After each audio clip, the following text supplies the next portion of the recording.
la liberté.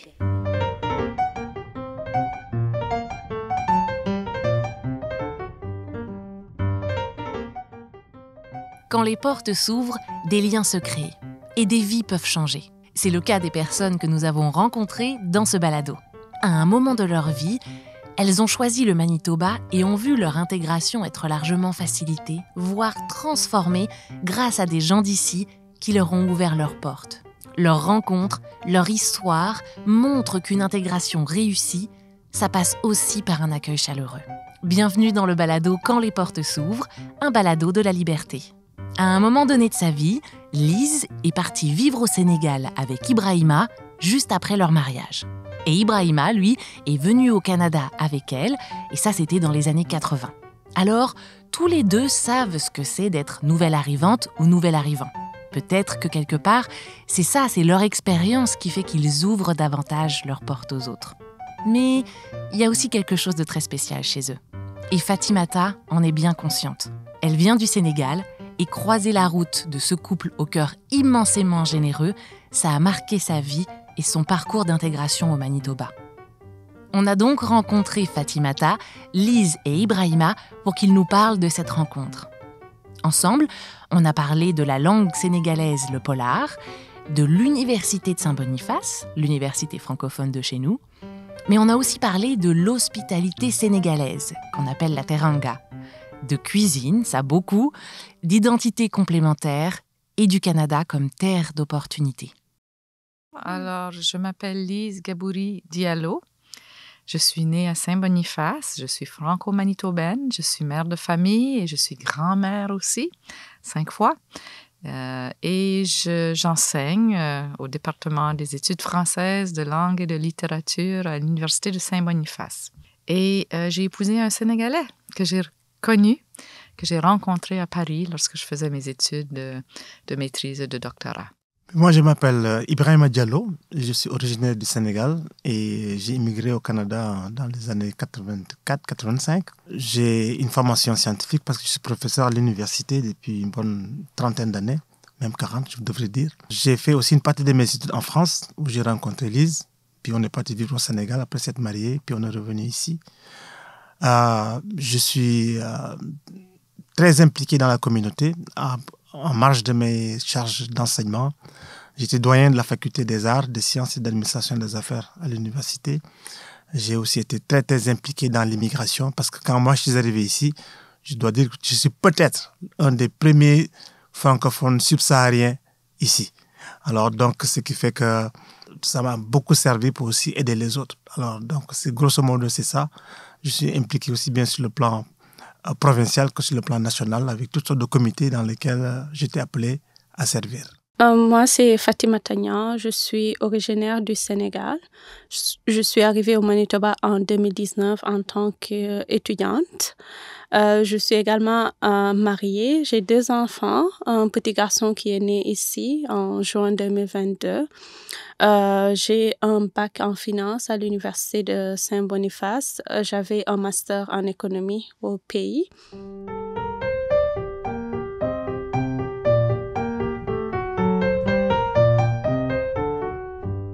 On s'est rencontrés la première fois lors de l'arrivée de l'ambassadrice du Sénégal au Manitoba.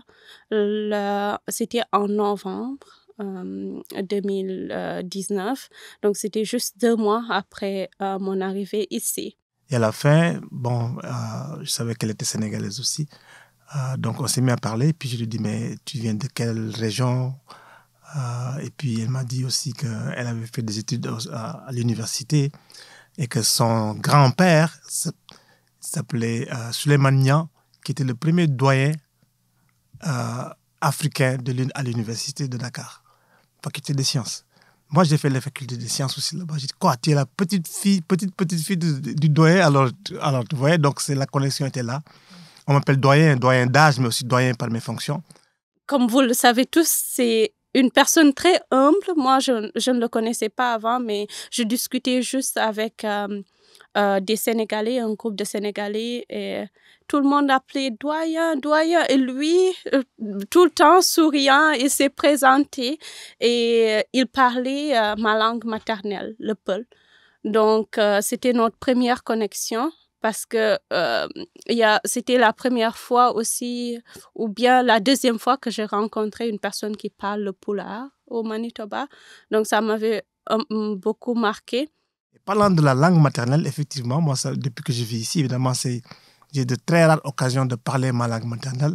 Et si mon niveau s'est relevé, c'est un peu grâce à elle parce que je dis toujours, mais comment on appelle tel mot en pulaar? Alors, c'est ça. Donc, on se taquine. Mais je dois dire aussi que je connais tous les noms des poissons dans ma langue maternelle et elle ne le connaît pas. Alors, donc... Ça, c'est vrai. Quand j'étais jeune, j'allais souvent pêcher avec des gens. Donc, c'était vraiment une sorte de retour un peu aux sources parce qu'il y a des choses qu'on quitte mais qui ne vous quittent pas aussi.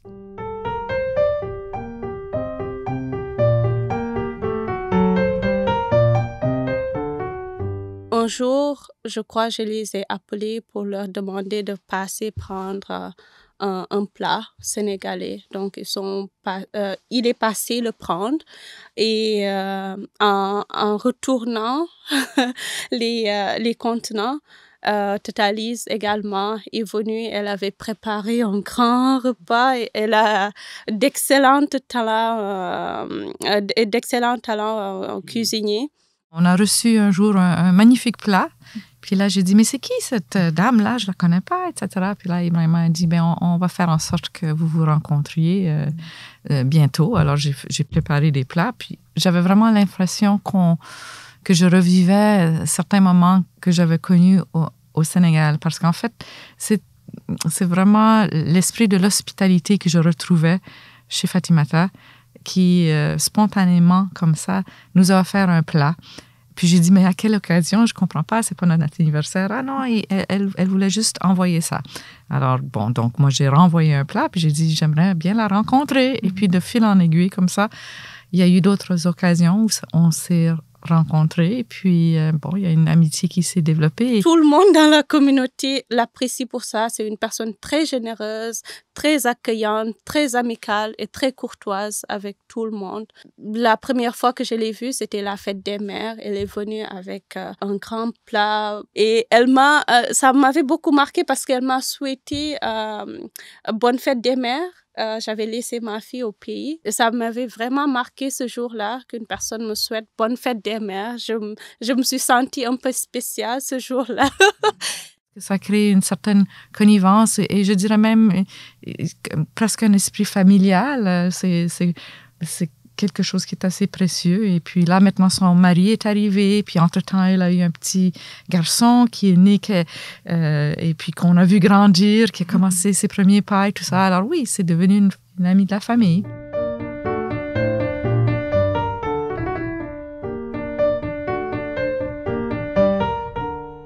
On nous appelle le pays de la teranga, le pays de l'hospitalité, parce qu'on adore partager, on adore accueillir les autres. Je crois qu'il y a beaucoup, les Français particulièrement aiment beaucoup séjourner au Sénégal pour profiter de l'hospitalité sénégalaise. J'y suis allée à 2 reprises. La première fois comme touriste, je portais mes lunettes roses, tout était beau, tout était bien, tout était parfait. Et la deuxième fois, je suis arrivée comme nouvelle mariée et je portais encore mes lunettes roses. Tout était encore tout beau, tout bien. Alors c'est vrai, la teranga m'a beaucoup, beaucoup frappée. La chaleur, évidemment, on est dans un pays où il peut faire très chaud. Il y a 2 saisons, la saison des pluies, où c'est très humide, et puis la saison sèche. Comme on est près de la mer, on mange beaucoup de poissons. Ce qui m'a frappée, je pense, c'est justement la capacité que les gens avaient de faire passer le temps de façon en bavardant. Les gens sont très relax, je sais pas. Même au travail, on a toujours l'impression que la chose la plus importante dans la vie, c'est de communiquer, c'est de partager des moments humains ensemble. Ici, la collectivité est vraiment très importante, la famille, les relations. Quand tu salues quelqu'un, il va te demander comment va ta mère, comment va ton père. Alors, c'est vraiment tout ce réseautage qui m'avait beaucoup, beaucoup frappé. Ça me rappelait un tout petit peu ce qu'on retrouve chez les Franco-Manitobains, mais c'est amplifié. C'est beaucoup plus important.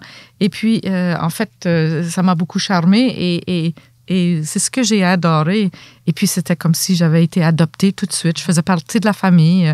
J'avais toujours l'impression que cette hospitalité dont parlait Fatimata, la teranga, là, ça s'écrit avec des lettres majuscules. C'est vraiment extraordinaire. C'est tout juste si on ne déroule pas le tapis rouge quand on arrivait. Et puis, on sort tous les meilleurs plats pour la visite.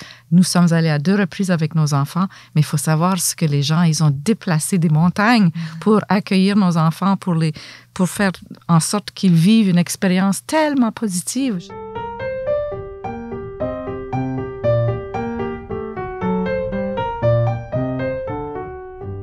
Il y a très longtemps, quand on est premièrement revenu, quand moi je suis revenue au Manitoba et que lui, il est venu me rejoindre, après quelques années, j'ai dit, on devrait faire venir un de tes frères.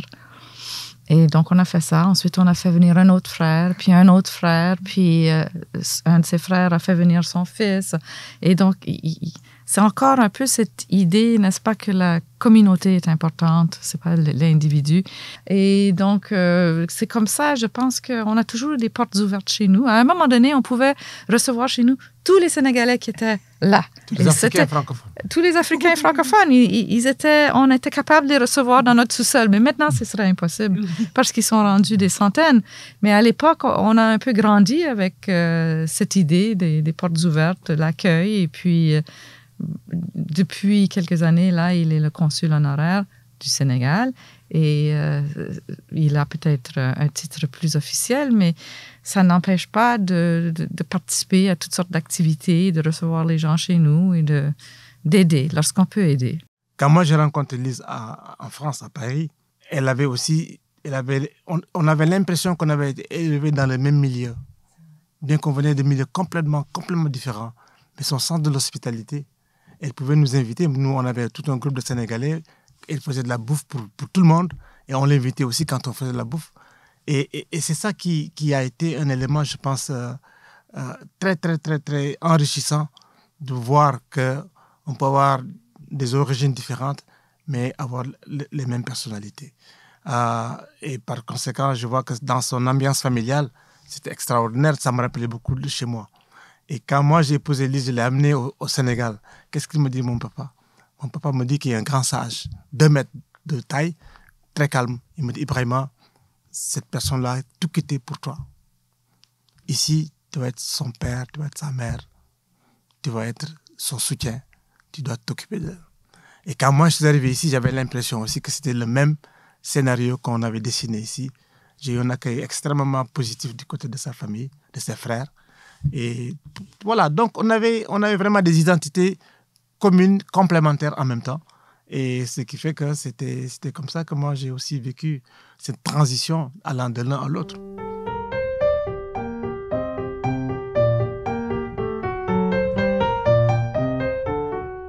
C'était les premières personnes qui m'avaient offert un cadeau de fin d'année de Noël. Et chaque année aussi, comme à l'accoutumée, Tata Lise nous invite à la maison pour un dîner de Noël ou de fin d'année de la famille. Nous régale avec beaucoup de plats délicieux. C'est une excellente cuisinière.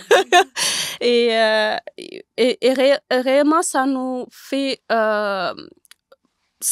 sentir qu'on fait partie de la famille. Vraiment, ils nous ont vraiment mis à l'aise. Ils nous considèrent comme des membres de la famille. Ils nous invitent parfois à la maison pour partager des repas, pour discuter. Parfois aussi, quand je suis en difficulté, par exemple, quand je suis arrivée ici en 2019. Donc, en 2021, je suis partie en vacances. Quand je suis rentrée, j'étais enceinte. Après, j'ai accouché d'un petit garçon. Donc, je ne conduisais pas, ce qui était très difficile. Oui, moi, je me souviens, justement, on est allé au pique-nique annuel des Sénégalais, l'association des Sénégalais, au parc Assiniboine. Puis, bon, Ibrahima et moi, on y allait. Et puis là, tout à coup, on entend « Tata Lise, tonton Ibou ». Puis, au loin, je vois Fatima qui court vers nous et le petit Baboy, son fils, qui court parce que Ibrahima était devenu comme un tonton, un père. Il s'est jeté dans les bras d'Ibrahima parce qu'il le connaissait bien, parce que, comme Fatima le disait, de temps en temps, on lui donnait un coup d'aide avec notre voiture. On pouvait la déposer, aller chercher des choses qui sont trop lourdes à porter comme ça et marcher. Surtout l'hiver, je pense que c'est pratique d'avoir une voiture à Winnipeg. Et donc, ça m'a tellement plu. Et il n'est pas gêné du tout, le petit garçon. Il est tellement mignon. Et puis, il passait de bras en bras, n'est-ce pas? Et puis, on a eu une très belle soirée, pique-nique, et on a retrouvé la communauté. Et justement, j'avais pas vu Fatima pendant quelques semaines, et là, on s'est retrouvés.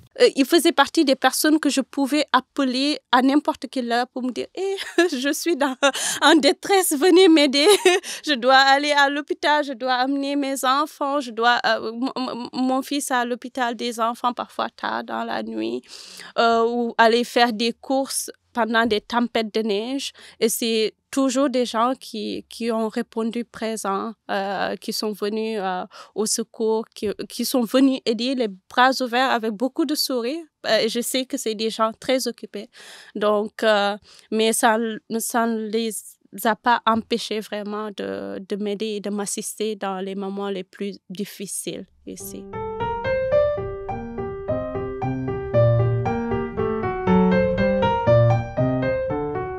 Je crois que ce qu'ils ont fait pour moi m'a même aidé à ne pas tomber dans la dépression. Je crois que si ils ne m'avaient pas aidé, j'aurais pu vraiment tomber dans la dépression parce que c'est pas facile de s'adapter ici. Et parfois, c'est tellement pesant que quand on a des gens qui peuvent nous guider, nous soulager, ça change tout.